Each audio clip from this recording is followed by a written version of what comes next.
Cheikh Omar Diagne ñu nekk invité Mamou Diaby Gassama dañuy daal di ñëw sax ci la ñuy dugg léegi léegi ci biir rubrique économie.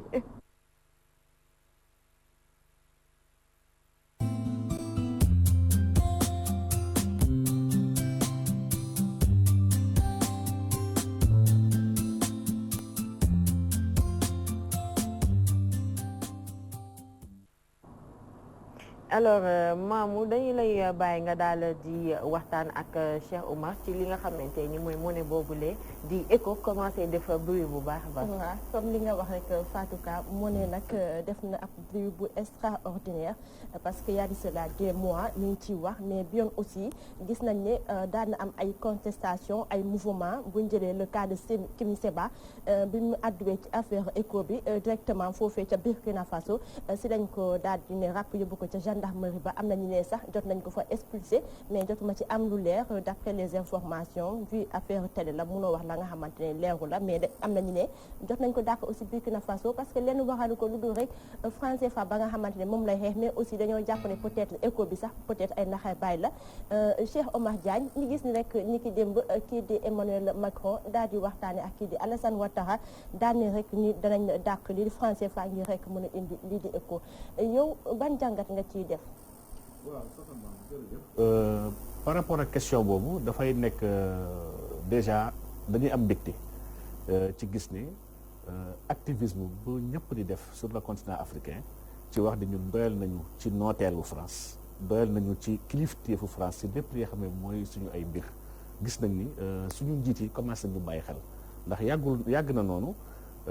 chef d'état africain yi mosuñu nangu ñeme wax ci waxu monnaie. maanaam ku si waxoon sax ñu si commencé dox depuis jamono Olympio moo si jëkk commencé dañ koo rey dafa wax waxu changé monnaie ci weer bu ci topp ñu rey ko ñu assassiné ko donc ñëpp ñu xaw a wax waxu monnaie ñii rey leen ñii def leen coup d'état moo tax chef d'état africain kenn ñemeetu si woon wax donc su activisme yi demee ba jël question boobu en charge ba am ay débat léegi au niveau pays ba tubaab bi di ci wax déjà loolu ndam la ci activiste yi donc Macron nag li mu wax fële ca Côte d'Ivoire lu leer la wax dafa ne moom déglu na appelu jeunesse africaine bi c'est-à-dire kon discours am ak discours su chef d'État sax kon du benn moom nee na dañoo bàyyi xel noir yi lu ñu wax et que donc ñoom ñëw nañu dimbal leen nangul leen lu ñuy wax par rapport ak Ouattara muy wax de moom ñoom ñoo xalaatal seen bopp pour jéem def réforme et que boobu nag balaa ñuy gën a dugg ci biir wax bi dama jàpp ni wor daf ci am maanaam suñu njiit yi si wàllu zone bi yu nekk UEMOA bi dañoo wor lu tax mu wax loolu projet ECO dafa yàgg du tey su may fàttali ci taarix 1975 moom la ñu amoon caisse de compensation pour l'Afrique de l'Ouest amoon nañu sax agence monétaire ouest africain 1975 dañu créé CEDEAO ba ñu créé CEDEAO dem nañu 1983 la ay dëkk daje mais kat dañoo war a am suñu monnaie unique suñu monnaie bi xam ne ñëpp a koy bokk loolu 1983 la mbir yi di dem kenn waxu ci ba année 2000 la juróomi pays daje ñoom ñooy pays anglais yi nga xam ne ñoo nekk si biir UEMOA CEDEAO muy ñoom Nigéria ñoom Ghana ñoom Libéria ñoom Gambie ñii daje woon nañu fële ca Mali gis si ñoom dañoo war a taxawal seen monnaie bopp comme que ñeneen ñi am nañ CFA pare ñu dañoo war a amal suñu monnaie bopp ñu tuddee ko ECO donc ECO fa la bàyyeekoo donc volontaire bi xam ne 5 pays ñoom ñoo dajaloon dañuy créer monnaie tuddee ko ECO ñoom nag ba ñu dajee 2000 dañoo ne woon 2003 la ñuy taxawal ECO bi ba ñu demee ba 2003 jotuñu mën a am jumtukaay pour mën ko taxawal ñu dàqaat ko ne kon nañ ko pousse ba 2005 ba ñu demee ba 2005 ba tey tamit antuwul woon ñu nañ ko yóbbu léegi 2009 ba ñu demee ba 2009 it sottiwul ba tey ñu ne léegi dañ koy yóbbu ba 2015 jamono war na ko si pays waa UEMOA soo ko dugal seen loxo kon déjà kon ECO bi à l'origine projet la bi nga xam ne ñeneen ñi nga xam ne ñoo nekk si biir CEDEAO te bokk ci CFA te ñuy 7 pays ñoom ñoo dañuy taxawal benn zone bu ñu tuddee ZMAO la zone monétaire de l'Afrique de l'Ouest pour comme ça ñaari monnaie la ñu war a fusionner en 2020 lii moo nekkoon projet bi mooy avant 2015 7 pays yee am benn monnaie bu tudd ECO ñu boole ko CFA en 2020 ñu créer une monnaie africaine mujjul nekk li ñu wax ba 2015 ñëwee pays yooyu gis nañu tamit ba tey amuñu ba tey les moyens ba pare volonté bi surtout sax nekku fi nekkoon léegi dañ bàyyi ba 2020 ñu soog a taxawal suñu monnaie lii moo nekkoon wax ji avant waa UEMOA ñoom Ouattara ak ñoom Macky Sall dugal seen loxo léegi nag ci biir lii projet bi lu mu waxoon lu leer la dafa waxoon dañuy amal benn monnaie bi nga xam ne monnaie CEDEAO la monnaie boobu nit sàkkal ko ay valeur ak ay qualité yu bëri yoo xam ne par rapport ak li fi nekk par rapport ak suñu ay bëgg-bëgg naa si ñëw léegi xam naa ci biir waxtaan bi waaye demeewul noonu. donc journaux yi nekk fii ci Sénégal mun nañ ne presque li ëpp moitié bi ñoom ñëpp def écho bi à la une di ci wax mu doon la nga xamante ne ñu gis ne ñenn ci activistes yi ñoom ñi ngi koy ñaaw bu baax a baax ndaxte ànduñu ci li écho pourtant y a des économistes nee nañu écho bi mun na nekk yéen lan moo waral jusqu'à présent ngeen nekk ay économistes ngeen di contredire ñenn ci ay seen naataangoo. waaw xam nga franc CFA liñ ci doon bañ du woon tur bi kese franc CFA dafa am ñaari volet. dafa am volet bu ñuy wax volet politique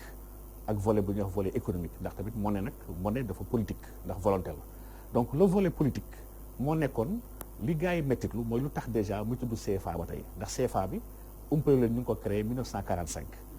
1945 bi ñu koy créé muy tuddoon franc des colonies françaises d'Afrique maanaam colonie française d'Afrique maanaam jamono colonialisme la c'est-à-dire que ñii dañ leen a moom tur boobu rek am na lu bëri lu mu doon def ci conscience collective africaine bi ñuy bañ tur boobu nag tur bi même bu dee xaw nañ ko defal maquillage ne léegi sax communauté financière la wala bokk mais CFA bi à l'origine monnaie coloniale la muy benn volonté politique bi lu tax mu am problème ba tey France dafa nekkoon ci biir suñu conseil d'administration suñu mbooleemi instance monétaire c'est-à-dire que banque centrale conseil d'administration bi France dafa nekk am fa benn membre bi nga xam ne dafa am droit de veto même bu dee am na économistes yoo xam ne amul suñu waxee veto waxuñu waxu texte mais suñu nee 9 personnes ñoo fa nekk et toute décision doit être prise à l'unanimité loolu day signifier ni kenn su bañee décision du dem te BCEAO loolu moo nekk statut maanaam unanimité la décision war a émee te France am na fa benn membre kon France kon mën na bloquer lépp li nga xam ne mooy bëgg-bëgg africain dans le conseil d'administration dans le culte CPM France a ngi fa dans mboolee bi instance yi France dafa ni tamit africain métti tuur nañ ko ñetteel ba mooy suñu réserve yi xam ne France dafa ñu tënk obligé ñu ni ñu lépp lu ñu jaay ci biti dañuy am genn wàll bi bu ñuy bàyyi trésor français mu téyel ñu ko ndax ñun mën na am xam naa ni mënuñoo gérer ndax ay dof lañu lii mooy mettitlu bi nga xam ne le volet politique bi nga xam moo metti africains yi lii c'est politique mais nag dans la dimension économique tamit dafa am ay problèmes sur le CFA déjà la fixité des parités parce que franc CFA ñu ko tëgg ci 4 principes déjà dafa am benn livre convertibilité du franc CFA bu France wax te loolu dëgg loolu amul loolu ku ñuy wax Ndongo Samba Sylla ci téereem bu mujj bu ñuy wax l'arme invisible de la France-Afrique leeral na ko wax dëgg yàlla leeral na ko leeral bu am solo donc fixité des parités maanaam ñu jël suñu xaalis lëkkale ko ak euro boole ko ak moom lii problème bu nganda la dafay am lu bëri lu muy jur suñu biir économie di yàq suñu koom-koom ndax euro fàttewu la ni euro dafa fort c'est une monnaie très forte bañ koy créer Allemagne bi nga xam ne moom mooy patron wu euro dafa bëggoon monnaie bu forte ndax loolu moom mooy histoire am moom Deutschmark am dafa fortoon donc force boobu nag Allemagne am dina jig Allemagne te jigul dëkk yu bëri ci biir Europe moo tax Europe gars yi am problème ñoom Portugal ñoom Irlande ñoom Espagne ñu yooyu sax les PIGS donc monnaie forte boobu dafa tax ni ils sont pas compétitifs à l'export ñun nag bu ñu lëkkalee suñu xaalis ak euro ñun daf ñuy andil ay problème de compétitivité suñu mboolee mi yëngu-yëngu yi maanaam suñuy jaay si biti duñu mën a jaay loolu dafay tax ni doo mën a def industrie da ngay bàyyeeku rek di importer chaque fois mu ñu dal depuis 1960 bëgguñu industrialiser wu parce que on importe mieux qu'on exporte donc lii mooy problème centralu franc CFA lii kenn laalu ko te kenn waxu ci ba tey si ëpp moo tax donc dafa mel ni dañoo gis ni problème politique bi moo gën a jàmp décision yi ñu jël loolu kese la réglé waaye économiquement éco bi beneen CFA la bu ñu changé lii yi yow daal da nga jàpp ne daal éco daal dafa mel ni franc CFA la jusqu'à présent dañu bëgg a changer tur bi rek peut-être mën a noppiloo activistes yi des gens aujourd'hui ils sont très éveillés et puis bu njëkk ji amuñoon opportunité di wax ci médias yi di xeex lii di franc CFA bi mel naan léegi buntu bi daal di yaatu dafa mel ni jamono ji daal kii di Emmanuel Macron ak 14 pays ya nga xamante ne suñu dirigeants yi ñoom ñoo fi nekk loolu lañ jëm a comprendre moo tax léegi di bëgg a changer par la force franc CFA bi indi éco waaw xam nga France moom depuis ay at léegi ci ginnaaw France dafa am leen li xam ne ku leen mënti contrer wala leen ko nangul maanaam ñoom comprendre nañ bu yàgg te loolu Mitterrand moo ko doon wax depuis année 80 yi mu ne sans l'Afrique la France n'aura pas d'histoire dans le XXIe siècle France xam nañu seen kilifteef ci àdduna bi dara warul ko lu may ni ñuy nogatu maanaam dëkk yi nga xam ne yu ñàkk solo yi nga xam ne la ñu nogatu France amul puissance dëgg-dëgg ci àdduna bi waaye nag su demee dans le forum mondial bu taxawee ne man kat yaa téeméeri dëkk dañoo boot sama ginnaaw. loolu moo jox kilifte France waaye France yemul ak ñoom États-Unis yemul ak amul benn kattan. France amul dara. mbaa duñ la tëjee xam nga Nathalie Yamb li la def France toog rek wax li ko kii rek. ndeysaan xam naa ni ba suñu biir dëkk bi France moo ñu ëpp kilifte suñu biir dëkk bi ndax yàlla daf ñu nattu amuñu ay njiit yi nga xam ne dañoo responsable ci continent africain maanaam soo xoolee suñu taxawee ak Macron sax nu ñuy comporté woo da ngay rus te Macron mat na leen doom Macron xale bu ndaw la waaye bu taxawee ak ni ñuy woowee président yi wax dëgg yàlla da ngay sax am lu la métti. gisoo lu doon daw ci réseaux sociaux yi rek dagguma la sax nga gis Emmanuel Macron kii di Ouattara daal di ko téye nii ci loxo bi comme si papam la te Drogba moom daal di ko serré loxo ko def ko benn simple xarit comme pour confirmer li nga doon wax. dafa ñaaw dafa am lu mu bëgg a am sànq ni nga expliqué maanaam CFA bi dégg nga ni France nga xam ne ni mu ñu kii est-ce que tey ak éco bi est-ce que tey dina am maanaam est-ce que loolu note boobu xam nga maanaam franc CFA bi boo ko tekkee franc colonie xam nga est-ce que tey jii ak éco bi ñun dinañ mën a moom suñu bopp. waaw nii ñoom Ouattara defee ko de éco bi dañoo jël CFA rek soppi ko tur maanaam éco bi nekkatul éco moo tax mu ne sànq si njëlbeen dañoo war nañu ndax projet bu ñu waxoon projet de monnaie commune bu ñu amoon wala boog monnaie unique bu ñu amoon CEDEAO ak lii ñoom Ouattara def bokkul. ndax depuis ay at Nigéria moom yàggoon na wax ne moom benn condition la am mooy que na France génn seen CFA bi soo bëggee ñu dugg ci éco donc pour dire que dëkku anglophone yi ñoom. maanaam ñàkk fayda gi nekk ci réewu UEMOA yi nekkul si ñoom n'est-ce pas donc éco bi nag nee naa la sànq dafa mel ni dañoo soloon benn tubéy bu rafet ñu jàpp ñu sim ñu tubéy bi solo ñu culotte donc ñun daal éco bi wax dëgg yàlla soppiwul dara tur kese ñu changé dañoo changé tur kese maanaam pour calmer waaw autonomie financière boobu ñuy woote mais ça sera entre nous les Africains mais est-ce qu'on est d'accord sur le consensus que ni ñu war a dépenser suñuy ressources ak nu ñu ko war a mën a gérer entre nous Africains déjà est-ce qu'on est d'accord sur le consensus avant que ñuy mën a éliminer français yi ci économie boobu ci autonomie financière bi. waaw gérer une monnaie wax dëgg yàlla c'est pas extraordinaire gérer une monnaie. Nigéria matug léegi rek Nigéria am na autonomie am na indépendance monétaire am mu ngi gérer propre monnaie depuis ay décennies moom moo mës a gérer monnaie donc am sa banque centrale am sa monnaie Mauritanie bi c'est que dañuy fàttali CFA bi dafa am ñu bëri ñu ci bokkoon Maroc ci zone CFA la bokkoon gars yi bëri xamuñu loolu donc Maroc dañoo génn CFA créer seen dirham amal seen bopp seen économie te Maroc aujourd'hui ci économie yu gën a compétitive ci Afrique la bokk bañ na ko sax dafay wër léegi di coloniser les pays noirs di comme tubaab bi li ñuy def donc Tunisie ci CFA la bokkoon Mauritanie bii CFA la bokkoon. xam peut-être au début nga am ci lajj-lajj mu sonal la lool donc ñun mësuñu koo xam au début est-ce que duñu indil ay problèmes. waaw c'est que tout début doit être difficile mais loolu la ñuy doyee ay politique ay hommes politiques yu fort c'est que dafa mel ni ku ñuy wax Henri Bergson moom wax naan nous devons penser en homme d'action et agir en homme de pensée donc dafa am li nga xam ne rôle politique yi la maanaam conscientiser seen peuple dalal leen. ba pare mettre les mécanismes qu'il faut pour gars yi bañ a torox sonn donc gérer monnaie c'est comme gérer sa armée c'est comme gérer sa diplomatie donc volonté la ak orientation nga demal lii laa ko bëggal lii laa ci namb def te fii ay nit yu xarañe fi nekk on a des économistes très pointus Sénégal mosul ñàkk ay borom xam-xam wax dëgg yàlla dañuy wax sax ni tubaab yi fii lañu njëkk def université suñu dëkk naataangoo yëpp fi ñu doon jàng si donc Sénégal wax dëgg yàlla tumurankewul ay borom xam-xam yu mën a toog waxtaan leeral naka la ñu war a doxalee mbir ak naka la. Cheikh Omar est-ce que aussi lenn tamit population bi duñu xaw a ragal tuuti parce que tout le temps dañuy dégg ay wax dañuy ne franc CFA buñ ci génnee war a def suñ propre monnaie après dina am ay guerre maanaam famine entre autres maanaam mu doon la nga xamante ni ñu ngi koy dugal ci bopp askan bi tamit loolu aussi jar nañ ciy wax daal. waaw loolu moom méthode la c'est une stratégie bu France mës a am bi nga xam ne yàgg na gëbloo africain te loolu am na africain te man li si gën a doy waar sax mooy am na ay homme politique ay kilifa ci biir Afrique yi xam ne lu ñu gëm dañoo gëm ne sans la France ñun ñu dem fenn maanaam ñun mun ñu demal suñu bopp c'est que être des li ñuy wax des laquais maanaam genre benn handicap dañu jàppee handicapé des assistés n'est-ce pas loolu dafa sax ci bopp ñu bëri parce que c'est normal dama lay jox exemple indépendance ba ñuy jël ba gars yi di négocier indépendance yi kenn kese moo ñemewoon taxaw wax lu ko neex France mooy Sékou Touré lu waraloon loolu Sékou Touré jàngeelu woon France ñi fi nekkoon jamono wooyu ñoom Houphouët-Boigny ñoom Senghor ñëpp dañoo jàng ci tubaab bi yéemu si ñoom am benn complexe bu ñu nourrir takk ay jabaru tubaab gis tubaab bi jàpp ni ñu gën civilisé ils n'ont pas osé assumer ses responsabilités devant les tubaab mais leaders yi nga xam ne jànguñu si tubaab bi xamuñu tubaab bi ñoo gënoon free que ñi nga xam ne déjà ils connaissent le blanc ils ont le complexe tubaab donc fii ñun on a des leaders yi nga xam ne on a le complexe de l'homme blanc ba tey jii sooy xool ma dama koy xool exemple suñu président Macky Sall bu demee bitim réew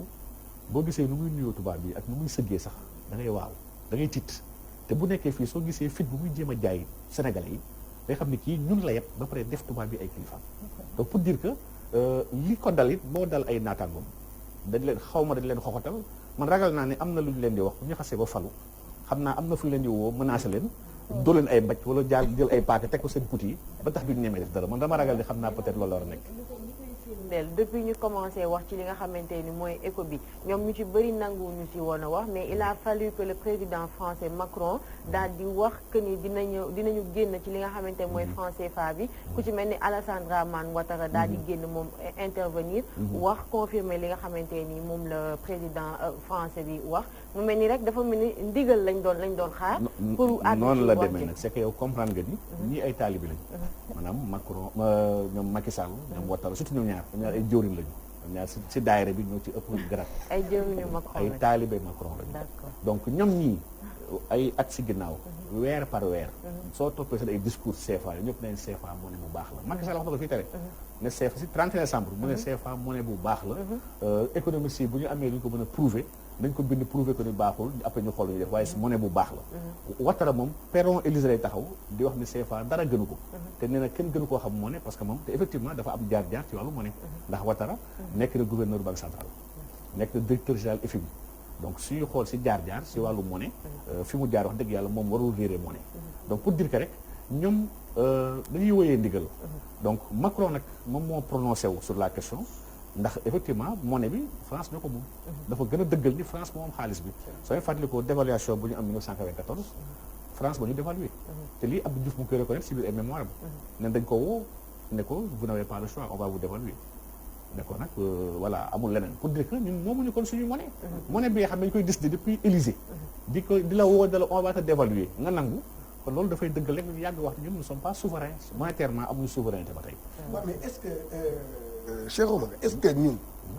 UEMOA ñun ñi bokk UEMOA est-ce que ñun tey jii di dem ci ECO est-ce que ñun dëgg am nañu doole am nañu koom-koom pour naan léegi ñun mën nañu demal suñu bopp est-ce que ñun am nañu loolu waaw bu fekkee ne loolu am na parce que loolu processus la processus boobu mbaa dina yàgg waaw Cheikh Diane li wax dafa am solo trop daf ñuy may ñu laal ñun parti bi dama gis ni le vrai débat ba léegi on le pose pas même suñu économistes yu bëri dama gis ni dañ leen nax ci débat boobu peut-être ñenn ñu mel ni comme Ndongo Sylla laa fa gisee moom il est macha allah waaw moom macha allah borom xam-xam la te nee naa sax war ko def économiste de l'année fii Sénégal donc les vrais débats instant sont occultés gars yi ñuy wax yenn biir ECO am une monnaie commune pour man dafa am ay préalable yi nga xam ne moo war a tax ngeen bokk ko pour ñu bokk monnaie dafa am lu ñu war a bokk ñun ñëpp am lu ñuy doxee ak suñu économie ni mu tëddee ñu soog a mën a bokk monnaie xam nga yow mi nekk sport xam nga ni championnat duñu créer championnat di football loo ay senior ay junior ak ay cadet ak ay minime ci benn championnat waaw donc économie noonu lañu mel tolloowuñ ñii senior lañu ñii ay minime lañu ñii cadet lañu mënuñu bokk benn championnat bu ñu war a football yi donc si wàllu bokk monnaie waruñu am une monnaie unique ñun Afrique fii waruñu am monnaie unique suñu xoolee structure économique yi suñu xoolee seen orientation économique kii mu ngi bëgg émergence kii mu ngi bëgg développement kii moom mu ngi bëgg rek nekk tane c'est que bokkuñu sax lu ñu jublu partager benn politique économique wala benn politique monétaire dina am ay gagnant ak ay perdant n'est-ce pas day am ay gagnant perdant parce que booloo bi jamono bi suñu xoolee éco bi ñi siy gagné ñoom Nigéria ñoo si dara gagné ñoom Libéria ñoom Gambie suñu amoon éco CEDEAO nekkul tous les pays qui vont gagner donc aujourd'hui ñun li ñu proposé dañoo ñun waruñu dem ci monnaie unique baaxul ci 15 pays waaye nag war nañu am benn monnaie commune ndax dafa am différence entre monnaie commune ak monnaie unique la monnaie unique mooy dañu éliminer toute forme monétaire toute organisation monétaire ci benn monnaie kese bi nga xam ne moom la ñëpp war a bokk c'est-à-dire que dafa mel ni benn yére la bu ñuy ñëw su ko doon jox ci misaal dafa mel ni dañoo xool ay dëkk ne lii mooy taille bu baax bi di jël mesure ñun ñii ñëpp waawal fi yëpp ñi ñawal ñëpp même taille boobu donc ñëpp tolloo ñu Wolof ñii dañoo njool ñii dañoo gàtt ñii dañoo am yaram donc mun ñu jël corseté ay économies yu uute ci benn même politique monétaire n'est-ce pas loolu du yoon léegi nag monnaie commune nag mooy ku nekk da ngay am sa monnaie waaye monnaie yooyu yëpp dañ koy mettre en relation ak benn monnaie bi nga xam ne mooy suñu monnaie ñun au niveau communautaire même suñu jëfante ak bitim réew monnaie luy jëfanteel loolu dafay andi kenn ku ci nekk tu seras sanctionné par rapport à ta gestion monétaire c'est-à-dire que kenn ku bàyyeeku deful dara lu am solo maanaam foowee koom-koomam yeneen dëkk yi duñ ko nekkul ñoom ñoo koy fayal ndax aujourd'hui monnaie unique bi lu muy tekki mooy day am solidarité ci wàllu monnaie c'est-à-dire que su Libéria foowee alalam Sénégal dafa war a nekk fii pour ne ko man maa ngi lay jàppale Sénégal déjà sa mën a jàppale foofu sax benn day jàppale Libéria c'est que problème bi mooy ñun dafa mel dañoo nekk di wax ay mbir yi nga xam ne bàyyiwuñu xel implication yi muy andi exemple bu ndaw lay xool rek ci ñu tëdd sax épidémie bi fi amoon jamono bay passé Ebola bi maanaam ñun solidarité rek ci wàllu gérer benn balal sax amuñu ko dëkk yi ñoo tëjee seen frontière ku nekk ne man bu fi Guinée ñëw fi ñëw donc nagam benn feebar rek mun ñu ko prendre en charge ñun di xaar espagnol yi jógee fële ak ay américains pour dimbali ñu régler Ebola mais gérer doo benn c'est extraordinaire en tout cas waxtu baa ñuy xaj rek maa ngi quelques minutes rek solution wax ci une minute rek tënkoo rek une minute rek quelques solutions parce que parfois aussi gars dañuy demander ay solutions rapidement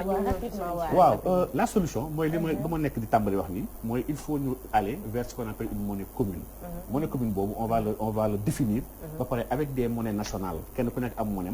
ñu régler les parités avec cette monnaie là kenn ku nekk di être sanctionné dans sa gestion monétaire ñun dañoo gëm ni Sénégal dafa war a am monnaie ko ndax Sénégal aspiration économique yi mu am ak bosu Guinée-Bissau yemuñu Guinée-Bissau dafa bougé wu sax dafa demul maanaam suñu nee dañuy ànd ak moom mu toog amul ay tànk ñu yor tànk ñoo ko dara boot du ñu mën a daw d'accord donc voilà noonu mu ñëw ut monnaie commune mooy monnaie unique loolu moo ñu mën a génne ci li ñu nekk ñu ngi lay jaajëfal mu yow aussi ñu ngi lay jaajëfal bu baax Cheikh Omar Diagne di rafetlu bu baax wuy si bi nga ñëw wuy si maamu ñu bàyyi la nga tàggatoo rapidement waaw maa ngi leen di jaajëfal yéen ñëpp ci plateau bi di remercier bu baax a baax kii di Cheikh Omar Diagne di ci fàttali rek économiste la en même temps activiste waaye tamit bind na benn téere ci lépp lu ñeel wàllu franc CFA. d'accord jërëjëf activiste non ñii non activiste lu tax activiste bàyyi leen ñii dañuy xeex pour ñun moom mi activiste la non du ñu ay activiste jaajëfal bu baax a baax activiste moo amul Mamou Diaby Gassama rendez-vous semaine prochaine ngi jàll ci biir rubrique emploi